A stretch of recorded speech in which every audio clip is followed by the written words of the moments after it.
Hi friends, అందరికీ నమస్కారం. Friends, రాష్ట్రమంతా షాక్. ప్రముఖ మంత్రి రాజీనామా. విలేకరుల ముందే మంత్రి రాజీనామా అయితే చేశారు. అసలు ఏం జరిగింది, ఏంటి వివరాలు తెలుసుకుందాం. వీడియో పూర్తిగా చూడండి, అలాగే తప్పకుండా లైక్ చేయండి.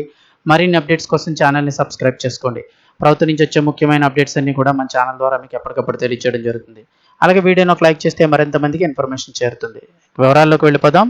కర్ణాటకలో ముఖ్యమంత్రిగా డీకే శివకుమార్ అధికారంలోకి రాగానే మొదటిసారి షాక్ అయితే తగిలింది. అసలు ఏం జరిగింది చూస్తే, కర్ణాటక రాజకీయాల్లో ఊహించని సంచలనం చోటు చేసుకుంది. కేబినెట్ శాఖల కేటాయింపుపై తీవ్ర అసంతృప్తికి లోనైనటువంటి సీనియర్ కాంగ్రెస్ నేత రామలింగారెడ్డి తన మంత్రి పదవికి ఆకస్మికంగా రాజీనామా చేసేశారు. కొద్దిసేపటి కిందటే తన రాజీనామా నిర్ణయాన్ని ప్రకటించారు. డీకే శివకుమార్ నేతృత్వంలోని కర్ణాటక ప్రభుత్వానికి అధికారంలోకి వచ్చిన మొదటి రోజుల్లోనే ఎదురైన పెద్ద దెబ్బ ఇది అంటున్నారు. మున్ముందు అనేక సవాళ్లు ఎదుర్కోవాల్సి ఉండొచ్చనే అభిప్రాయాలకు తెరతీసింది. ఈ పరిణామం రాష్ట్ర రాజకీయ వర్గాల్లో పెను ప్రకంపనలు సృష్టించింది. గురువారం నాడు జరిగిన మంత్రివర్గ సమావేశంలో శాఖల కేటాయింపుపై తీవ్ర అసహనం వ్యక్తం చేశారు రామలింగారెడ్డి. విధాన సౌదాలో డీకే శివకుమార్తో జరిగిన సమావేశం నుంచి మధ్యలోనే బయటకు వచ్చేయడం ఆయన ఆగ్రహానికి పరాకాష్ఠగా చెప్పుకోవచ్చు. రాష్ట్ర రాజధాని సమగ్ర అభివృద్ధికి అత్యంత కీలకమైన, రాజకీయంగా ఎంతో ప్రాధాన్యత కలిగినటువంటి బెంగళూరు డెవలప్మెంట్ పోర్ట్ఫోలియోను ఆయన ఆశించారు.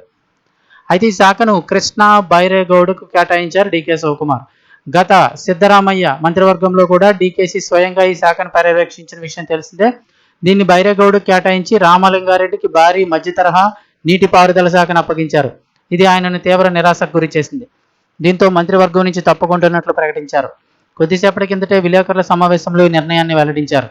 తన రాజీనామా పత్రాన్ని డీకే శివకుమార్కు పంపించినట్లు తెలిపారు. ఇందులో అన్ని విషయాలను పొందుపరిచానని చెప్పారు. రాజీనామా లేఖలో, నాకు మంత్రివర్గంలో స్థానం కల్పించిన కాంగ్రెస్ పార్టీకి మీకు కృతజ్ఞతలు. నేను నా ఆత్మసాక్షికి వ్యతిరేకంగా వ్యవహరించలేను. నా ఆత్మసాక్షికి అనుగుణంగా మీరు తీసుకున్న నిర్ణయాలు ఏమీ లేవు. నా రాజీనామాను దయచేసి ఆమోదించండి. ఇకపై నేను కేవలం ఎమ్మెల్యేగా, పార్టీ కార్యకర్తగా బాధ్యతలు అయితే నిర్వర్తిస్తానంటూ స్పష్టం చేశారు. ఈ సందర్భంగా గతంలో తనకి ఇచ్చిన హామీని కూడా డీకే శివకుమార్కు గుర్తు చేశారు రామలింగారెడ్డి.